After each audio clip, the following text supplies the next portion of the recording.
قربانی ہر عاقل بالغ مسلمان کے اوپر فرض ہے جو کہ صاحب نصاب ہو. مسافر پر قربانی نہیں ہے، مقیم شخص کے اوپر قربانی ہے. اگر عید کے 3 ایام میں بھی اس کے پاس اتنی وسعت پیدا ہوگی کہ وہ صاحب نصاب بن گیا، یعنی 52.5 تولہ چاندی خریدنے کی قیمت اس کے پاس ہے، اتنی سکت ہے، اتنے پیسے اس کے پاس موجود ہے، تو پھر اس شخص کے اوپر قربانی واجب ہو جائے گی. اور یہ بات بھی ذہن نشین ہے کہ جو مالی عبادات ہیں اس میں ہر شخص نے اپنا الگ سے حساب کرنا ہوتا ہے.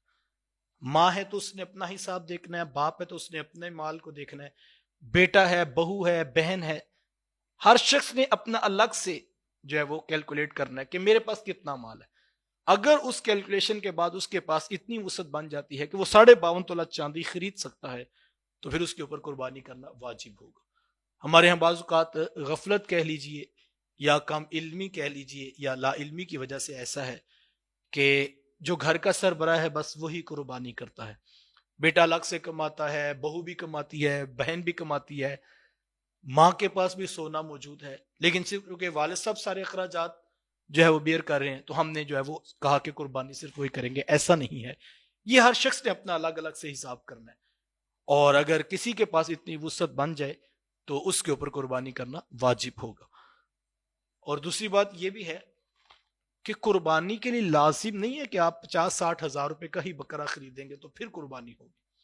یہاں پر بھی بعض اوقات ایسا ہوتا ہے کہ انسان کہتا نہیں چلو واجب تو ہے لیکن اب جو ہے وہ 25-30 ہزار کا بکرا تو میں نہیں خرید سکتا. تو لیکن یہ بات ذہن نشین ہے، اسلام نے کب کہا ہے کہ آپ 50-60 ہزار کا بکرا ہی خریدیں گے تو قربانی ہوگی؟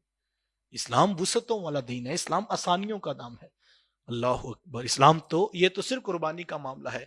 اسلام تو عین نماز کی عبادت میں کہتا ہے اگر تو کھڑا ہو کر نہیں پڑھ سکتا تو بیٹھ کے پڑھ لے، اگر تو بیٹھ کے نہیں پڑھ سکتا تو لیٹ کے پڑھ لے، تیرے پاس پانی میسر نہیں ہے تو مٹی سے تیمم کر کے پڑھ لے. اسلام تو آسانیوں کا دین ہے. تو ہمیں جو ہے وہ بڑے جانور میں 7 حصوں کا بتایا گیا تاکہ ہر شخص جو ہے وہ اس کار خیر میں شریک ہو سکے. تو اللہ نے اگر آپ کو وسعت دی ہے تو اللہ توفیق دے تو آپ خوبصورت فربا جانور ہی خریدیے، کیونکہ اس کی بھی اللہ کے رسول صلی اللہ علیہ وسلم نے تاکید فرمایا کہ تمہاری قربانیوں کے جانور جو ہے فربا اور صحت مند ہونے چاہیے. لیکن اگر وسعت اتنی نہیں ہے تو لازمی نہیں، ہمیں فرض ضرور ادا کرتے ہوئے جو ہے وہ کسی جگہ پر حصہ شامل کر کے اپنے حصے کا فرض جو ہے وہ ادا کرنا چاہیے.